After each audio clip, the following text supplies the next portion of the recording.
Welcome back, everyone, to Humans of Fintech, the podcast where I interview the disruptors, innovators, and builders changing the face of finance. I'm your host, Nicole Casperson, and today we are sitting down with Carlos Díaz, co-founder of RUUT, Mexico's largest RIA, serving 35,000 clients and simplifying investing for people who've been historically left out of wealth building systems. Oh, and I can't forget to mention that he's also the winner of the Nasdaq Trailblazer Contest. Carlos, welcome to the show.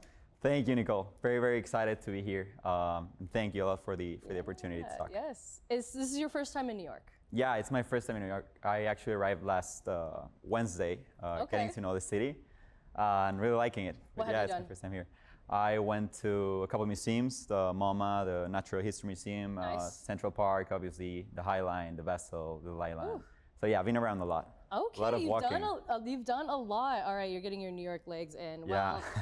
Well, let's start with the beginning about reimagining kind of investing in Mexico and what you've built here. So what really inspired you to build RUUT, and what was maybe that aha moment that made you realize that traditional investing in Mexico wasn't really working for everyone? Yes, so a little bit of background about myself. I did my bachelor's degree in finance in time in Mexico City. So I grew up, like with a finance background, and like that's what I knew at the time. I started working in Fondeadora, a Mexican fintech, so I had like this tech background. After that, I transitioned, like I still had an itch of what traditional finance looked like. So I transitioned to investment banking, and at the time I was working there, I used to talk to my co-founder, Rodrigo. We used to invest a lot, like in different platforms and everything, and we used to talk a lot about investing. And one day I tried logging into my account in Mexico's biggest broker-dealer, and my account was blocked. So all my money was in there. Not that I had a lot of money, but all my money was there. Yeah. No, all my money was locked. I contacted customer service. I sent them an email. I called every day for like a month, and my account was still locked. And no one knew what was the reason, or like they couldn't help me at all. So after like another month, I talked with Rodrigo, and I asked him, like, do you know anyone that works there? Because he used to work there like for a couple of years. He gave me the contact of who was the head of the platform at the time. And with his help, it took like another week for my account for me to get access to my account.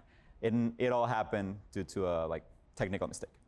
Wow, okay, so you got back into your account eventually? Yeah, no, I got back into my account. And I was like, I'm obviously getting all my money out of here like right now. And then when I was about like to transfer the funds out, I was like, and where am I going to invest? So like that day I was talking to Radio, like, where should I move my money to? Like, and we said like, it's ridiculous that in the US you guys have like Robinhood, eToro, GoTrade, E-Trade, Charles Schwab, TD Ameritrade, like a million options with no fees, great apps, great customer service. And in Mexico, we only have one platform. After digging in a little bit deeper, we found out that 98% of the market was in this platform, and we're like, yeah, it's a no-brainer. Someone's got to create. Someone's got to do something. Yeah, so I was like kind of daydreaming about it, and then Rodrigo told me like 3 days later, like, I just quit my job. Like I just present my resignation, like let's do this. Okay, so what did you do? Were you? No. And he was like, did you resign? It's your time. Like, when are you resigning now? I obviously like had a good job in investment banking. I was like things were good. Yeah. Right. But like we talked about it and we figured like now's the time. Like, and it's a good time to like start something and do something about that. Okay. So it was like a month or two later I resigned and we started RUUT. And what year did RUUT start? Like, so you quit your jobs. Yeah. You're like, we're gonna do this. We're gonna finally create a competitor in the Mexico market for investing. What year? That was like 2020, October 2021, I think. 2022. Okay, so perfect timing. Yeah. Well, yeah, it was like COVID. There was like this boom in like startups. 10 million brokerage accounts opened in the US. Yeah, no. It was actually like grabbing that that inflection point in the growth that the US was having in investment accounts. Like it was like right after Robinhood's boom, probably. Yeah, well, I mentioned that because the timing of launching anything is just so important. And so I think being on that exactly. We were in the right. When the rocket ship was happening in 2021, it's kind of like content or storytelling, which kind of coincides with the investing landscape. Okay, so you had these issues, these early frustrations.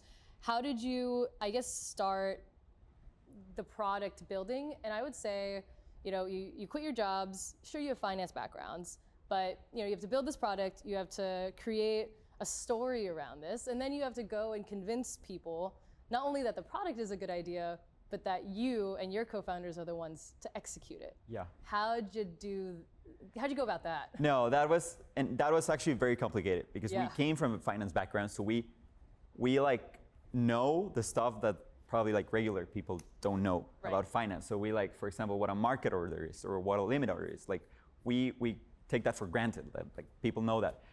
And actually, after doing this research and figuring out there were only like 2 million investment accounts in Mexico at the time, or like 1.5 in a 120 million country. So we figured like other investment platforms aren't our competition. It's actually education. So like we figured like at the beginning we wanted to build a product that was built for us. So like options, features, like extended hours, and like very complex and not necessarily like the basic things an investment platform needs. And that's when we decided to switch and like try to build, we call it the investment platform for non-investors. Right. So basically a product that makes like complicated topics or concepts and then like dumb it down like to the most basic principle of it. Right. Well, I think you said something important there, and maybe a line to keep for you as you go about building, which is you weren't. It's not necessarily that the other largest brokerage firm was your biggest competition. Your biggest competition was education, and I actually think that's something, even in the market here in America, with all of the investing apps, that we're doing it, but no one's doing like the ultimate greatest job at enabling education and financial literacy. We still have a financial literacy crisis here in America. So I guess what are some of the tactics around creating that educational on-ramp? If education is your biggest barrier, if you will, or competitor. No, and it's actually like, I love to tell this story. Like it was like 6 months ago, like just for you to picture how bad things are in terms of financial knowledge in Mexico. Yes. I learned like 6 months ago, one of our users texted us through the app, and she was telling us she was pretty upset because one day before that she invested $10 in Apple, and today she only had like $9.9 in her account, and she's like she was very upset. Like she's like, where's my money? And we're like, I was impressed. This girl went to a private good university, so she had like a bachelor's degree, and imagine like if that's what a user looks like the rest of the population is like still so highly educated, but then and what we decided to do like from the beginning, we figured no one likes to watch or like to listen to very educational or like read through webinars and like 1 hour courses. That's not the way to really educate and like make an impact to the population. And that's where the investment platform for non-investors comes in. Like we try to make it as simple as possible. So like with like 2 or 3 clicks, you start investing. And we've like, for example, we don't support at the moment any limit order. We only support market orders. So like any user who doesn't know what order types exist can invest. And that's just a simple example of how we like try to like take the most basic parts of investing and then like put it there in like 3 or 4 clicks. Right. Okay, making it easy. I mean, making the access easy. As you think about growing and telling the story, I know as we're all still so young, but do you ever think about like you being the one to be out there and educating folks, like you and your co-founders? I mean, we can get you on TikTok. Are you on TikTok yet? No, no, I'm not. No, actually, thinking about it? Like for example, Rodrigo and I are like not the TikTok type of guys. Like we're like introverted when it comes to social networks and stuff like that. But at the moment, we had like Diana, who is also here. She was our head of growth at the time. She joined RUUT from the early days. And we also hired another friend, Hosanna, who's like a marketing expert. Like she obviously has a big TikTok base, and with both of them helping us from the inside, especially Anna being non-financially educated. She has a bachelor's degree in photography and law for example. So she didn't know anything about finance, and she helped us a lot to like translate what we wanted to communicate to like simple words that everyone could understand. Nice. And that community building and that like message spreading through like non-financial educated folks is what really I think gave us an advantage at the time. Yeah, no, I mean, it's huge. I think we're at this inflection point where, you know, you're obviously creating the access that isn't there, but what is access and the tools if you're not overcoming the educational barrier and then the communal barrier. So RUUT now manages $4 million for over 35,000 users with an average age of just 24, which is pretty wild. Yeah. What do you think that those numbers really say about the next generation of investors in Mexico? Well, it's obviously very exciting, you know, to see that our average customer is that young, because it's important to start at that age. I mean, most people don't even have savings or don't even think about saving when they're 24 years old. But I think there's a growing concern about like, you know, retirement and like being financially prepared to live those years ahead of like growing up and everything. So we're very excited that they're starting young, and like when you put in those words like $4 million that we manage it's not a lot of money. But when you're talking about 24-year-olds, it is. And we're hoping that their net worth grows as our user base grows and we grow with them.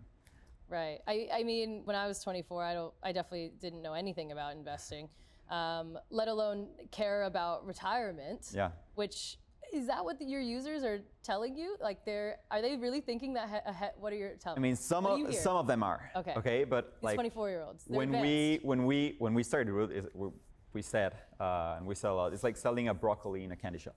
Like when you talk about retirement and like pension funds and ETFs, it's like a broccoli inside a candy shop or like a broccoli inside a casino, you know, because you have like, you can invest in like penny stocks and trade like make a lot of money or lose a lot of money in a couple of days. Right. And then we try to promote the long-term portfolios and like push our users to like invest in the long-term products.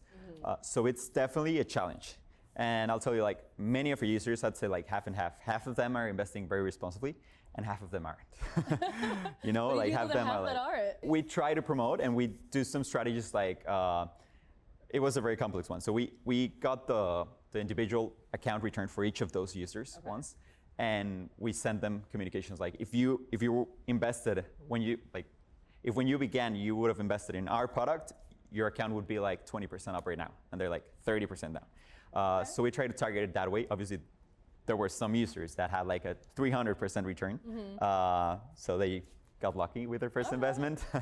But we try to like nudge them and push them into like more conservative products. Right. Okay. Nice. So, and I think that's important, right? Because we've seen other investing apps, especially here in the States, right? Like, get that pushback for being, you know, overly obsessed with the gamification or overly obsessed with like trade whenever you want, or and maybe even encouraging some of the more irresponsible behaviors. So I do think focusing on how do we nudge people in the right direction, especially because so you've helped users earn over $100,000 in returns already. I mean, what is it like watching some of those results come in, and what does that impact look like for the community? No, the actual number is actually around $500,000. So what? It's been updated since I wrote this thing. It's pretty good. No. It's like it's the most gratifying thing about it. Yeah, like nice. when we get to say like it's not only an investment app, and not only we have like users, you know, and those like vanity metrics that like people like to hear. The thing I like the most and that we like the most is the fact that we've given back to Mexico like $500,000. Maybe it's like not a huge amount of money if you compare it to what like US-based hedge funds make in a year. But it's very exciting. And like getting back to like the last subject, I don't think it's necessarily bad, you know, like to acquire users to that, selling the gamification or the casino behind it. What is bad is like promoting it and like getting your users to like stay in that type of like activities or product or mindset. But like it's the responsible thing to do is once you got the user, you got to like push it towards those more responsible products. And the user is resonating with that? Like, are they're obviously. Some are, some aren't. Once again, some are, some aren't. What we've found that it's very interesting is that women are actually much more likely to like I mean, invest responsibly and like to care about their like. Are we surprised? No, we aren't.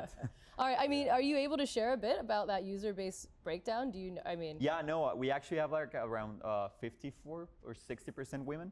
All right. It's amazing. Like especially in Mexico, where like in Mexico the usual distribution is around like 75% men, 25% women. Yeah. In RUUT we have like 54, 60% women, Okay. which is also a reflection of the great things Diana and Nana have been doing. Nice. I mean, everything. smart. You hired women to grow your product. That's obviously the Yeah. right thing No, to no, do. no, they did an amazing job. I know. I mean, there are actual stats around that. Like having women in leadership means that you're likely to have higher returns, that you're likely to have more revenue driven by innovation entirely. So shout out to your marketing team and to you guys for being smart there. I mean, those kind of numbers are relatively unseen. And I think, I created Humans of Fintech and Fintech is Femme for this reason, which is why aren't we marketing financial services like investing to women more? That's a $700 billion opportunity globally. So, I mean, I can only imagine what that opportunity looks like. Yeah.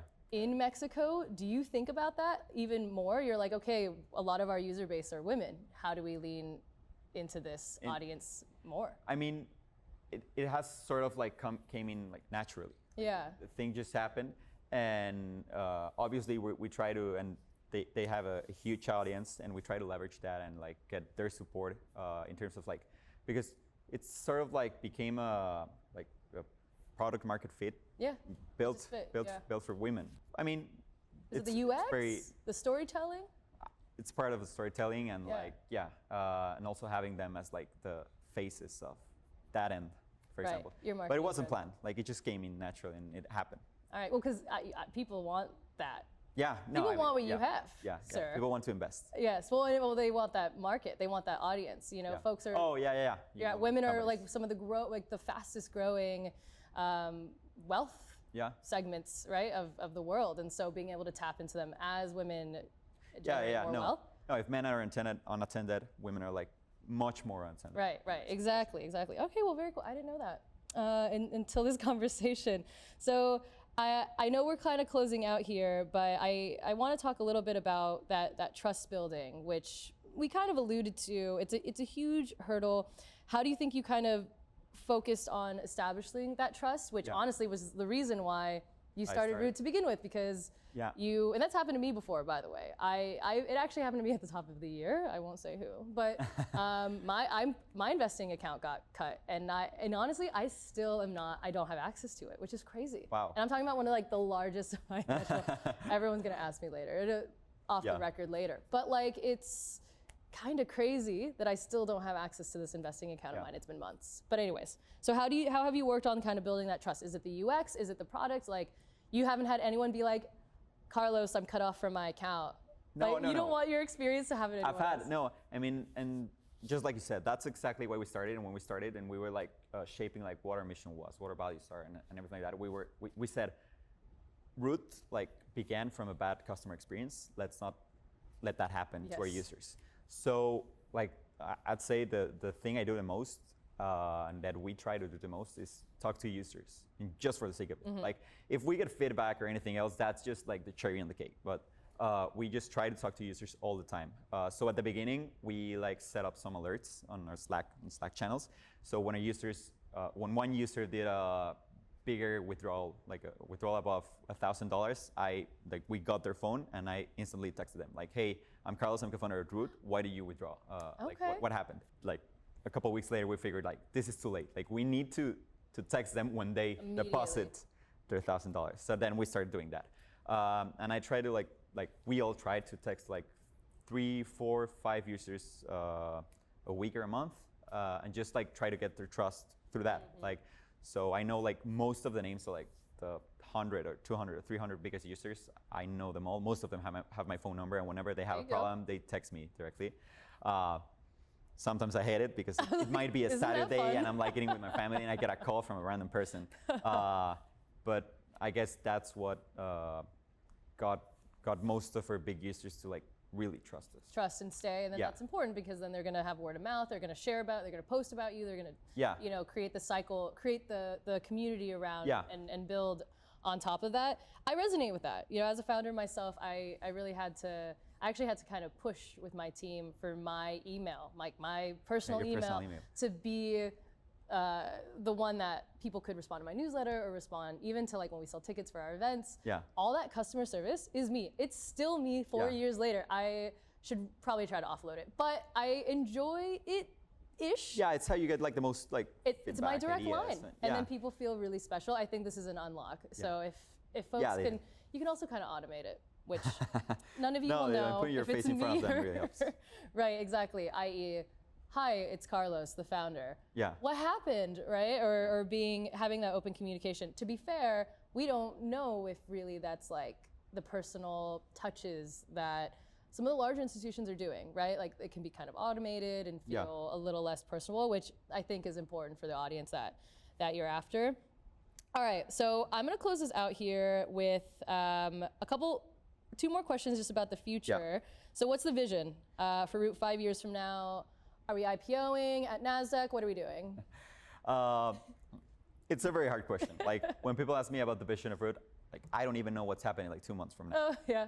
Founder life. We like to see where things take us, but naturally we've always had this vision of reshaping, like changing how retail investment management and retail asset management works, and allowing to leverage like more RIAs or different RIAs to use their platform to manage their user bases specifically. Okay.